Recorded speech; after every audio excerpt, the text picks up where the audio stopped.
Hello, dirty trucking. I got a dilemma here. See what y'all think about this. Is being a business rigging ways to get additional money off their customer from simply doing an update of payment information. So here's the thing. I told you the fraud was on the card. They had to suspend the account. But the only way to update your form of payment at Hertz Rental Cars, they claim you have to go in and close out the account you on and start a new one. Now here's the problem. If you're not able to do that on the same day that your contract is due to renew, and you go in the next day, they're going to end up trying to bill you for an additional day for keeping the car an additional day. Now, if you deliberately keep it additional day, then you're supposed to be billed for an additional day.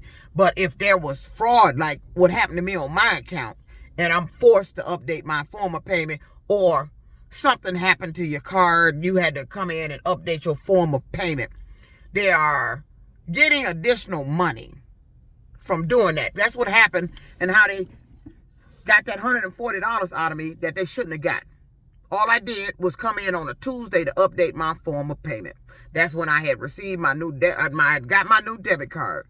It was too late for me to come up there Monday to put it in, and it changed the payment date to Tuesday.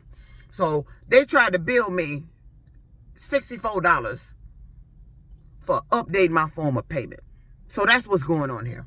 So now, to update my form of payment again, I'm going to have to go back out to that location, which means the day I go back out to that location, it's going to change the payment date. So now, when I updated the form of payment on the 1st, that means that was on a Tuesday. Now, that means Monday, it looks like that Monday I kept the car for 24 hours and didn't pay for the car, but I'm really on a weekly rate. My original contract extends every Monday. And I don't see why they can't update your form of payment without telling you this bullshit about the money that they have on hold or for the payment of the car, like it's still in your bank. I checked with my bank. That money, I pay for the rental, that money they have already. There's no reason they shouldn't be able to go in and update your form of payment because they already got that money. So, but see, what I see is happening here is when you go in, say your debit card don't show up on that Monday when you need to go in. Okay, your debit card shows up Tuesday, Wednesday. So you go out there to update your form of payment on whatever day you go out there. Now that's a couple of days after when your contract was supposed to renew. So what they gonna do is, like they did me, they gonna wait months, send an invoice, claim they sent an invoice, because they didn't send an invoice. Let me tell you how they cover that up, or what they did, because they know they fucked up. They weren't supposed to do that. You weren't supposed to bill me for no additional day. I'm updating my form of payment. Nobody should be paying $64 a goddamn day just because you can't update your form of fucking payment. They need to fix that. And then when you do update your form of payment, it's changing your contract amount. I'm not returning the car. I'm not telling you to close out the account. This is what you're telling me you have to do to put my new payment on there. So why do I have to be obligated to pay you $64 because you can't update a form of payment because there was fraud taking place on my account? That's what happened the last time. That's how they end up charging me $140, then lied about they didn't get all the payment out the bank. Yes, you did. You lied about it. And then to cover it up, the invoice, when I got to the credit, the collection agency they sent me to, I got a hold to the invoice. It had my old apartment on there. Why would you have my old apartment on there? I rented that car last year, August. I've been in my apartment exactly 1 year at the time I rented that damn car. 1 whole year. So why would you have my old apartment number on there? Address on there? I tell you why. Because they were covering their tracks. They were trying to say that we sent you an invoice and you must have didn't receive it, And then when I got a copy of the invoice, I see why I must have didn't receive it. It's because you switched the address on there. You shouldn't even have that old address at all, because I didn't give you that address. I gave you my current address. You see where I'm going with this? So now I see what's happening here. I call this residual income scam on their end. Not only is you getting money from closing out the contract, you may end up upping my payment rate for the damn car, which they did. When they closed out the contract last week, it changed my payment rate. It upped it by $6. $6. I wasn't bringing the car back and re-renting it. I'm updating my payment. But because this is the process they have to go through, it's making it look like you do that. And that's not what you're doing. They shouldn't be able to get away with that goddamn shit. And they shouldn't have been able to get away with sitting up there sending me the collections without telling me about the discrepancy in the bill and waiting months later and ruined my fucking credit. So when I went out there on the 1st, that is the exact same scenario that happened last year in November when I had to go out there because the fraud that took place on my account. And here we go with fraud again. It's always fraud taking place on my account dealing with this Uber Hertz shit. It's always fraud. So I wonder how many other drivers this fraud is taking place on for you to have to go in there and update your form of payment. And then they create an invoice telling you you owe for X amount of days because you kept the car additional days when you didn't keep the car additional days. You were paying weekly. And this is the only way I could update my form of payment. You see where I'm going with this? I got a problem with this. There's something wrong with this. They should be able to go in a computer and update my form of payment without having to change my contract, without me having to go in and close my contract.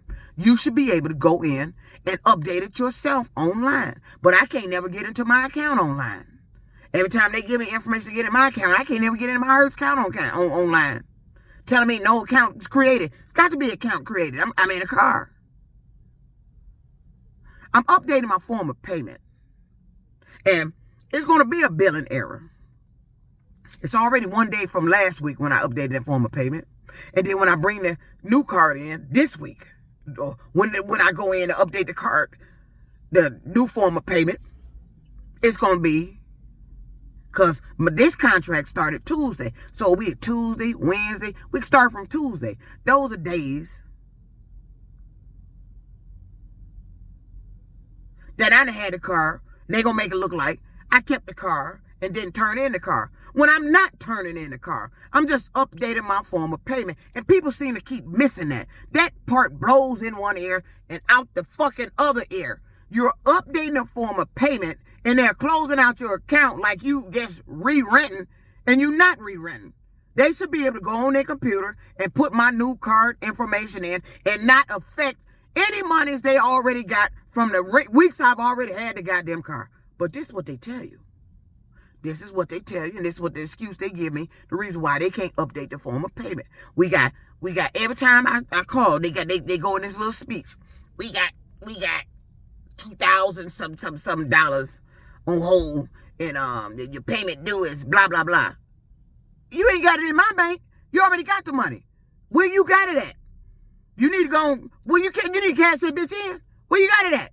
Because it ain't in my account. Stop telling people that you can't update your form of payment without having to do this, because you can. You should not have to close out your damn contract to update your form of payment, which is going to cause a billing error. And when you close out the contract, it's going to cause the billing error. And then you ain't going to find out to the billing error till they done sent your ass to goddamn collections. And then they're going to cover their tracks by sending the invoice to a previous address if they got one, claiming they sent it to you. You just overlooked it or neglected it. That's why they sent you to collections. No, that ain't why they did that. No, they were covering up what they did. They are getting residual income off of having to update your form of payment here at Hertz. I've never seen a company that ever turn around. It's money they're getting off the drivers from simple shit. I've never seen nothing like it.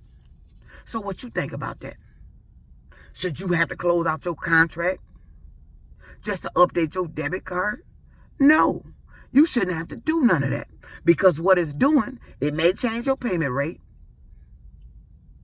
And then, like I said, if you don't bring the car back on the day it was supposed to extend, then they're going to start trying to say you kept the car. And then you won't end up with a bill. I done peeped a little game. You getting this little residue. You got a little hustle on the side. What's in your business? That's what's happening here. Don't make no damn sense. No wonder I keep having all these fraud charges. Because you forced me to pay the $140 the last time.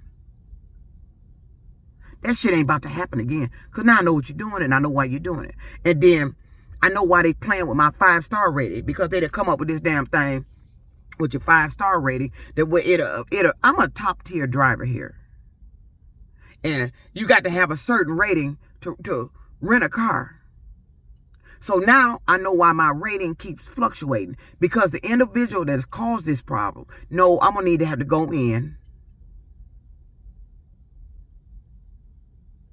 and rent a car because of their fraud. I'm going to get a reservation and do all this. You see how this is all a planned scam here? That's why I keep fluctuating. That's why my 5-star rating keep fluctuating.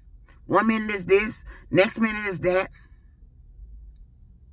All during the weeks I had problems. I don't know why they put a 5-star rating on there in the first place. Why would you do that? You know these customers lie. Why would you do that to affect your... I'm a top tier driver.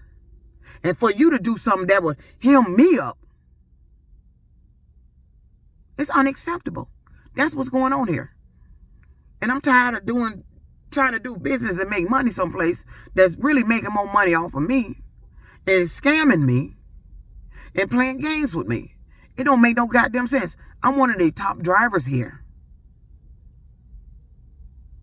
It's too much fraud has happened in my account since I've been here. Now you done created some new policy when they updated the minimum rides you have to keep the car. Now they done said you got to have a certain 5-star rating. I'm a top tier driver. They shouldn't have put that on there anyway. But it's somebody here that is making my 5-star rating fluctuate. 1 minute it's this, and in the same day it'll turn to something else. It ain't supposed to work that way. So this dirty trucker talking about something I done peeped going on here. I wish I could get residual income that way. But if I do it, it'd be a scam. And I have the feds knocking on my door. But a business can do it and continue to do it. And you tell them they doing it. And they keep doing it. It's dirty trucking. Let me get started. I'm out of here.